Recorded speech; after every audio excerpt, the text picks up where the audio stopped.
topic of most satire in the Carnival of Vilanova and the this year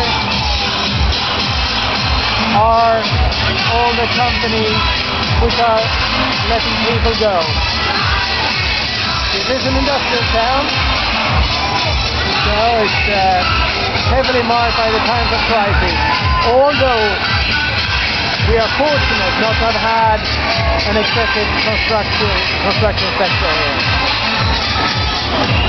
What is impressive with this carnival of Carnaval Vilanova is of course the participation.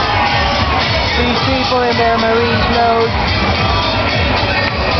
were excessively many. And what we see here is with every group passing by, there are loads of people taking part, following behind, dancing, and everybody of course dressed in carnival clothes with masks and fancy dresses.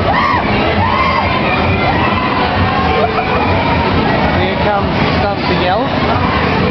We don't really know what it is, but they seem to have got stuck up in the tree with paper string. Right. Well, whatever that was, the fishermen come behind. Vilanova de Catalonia 2011.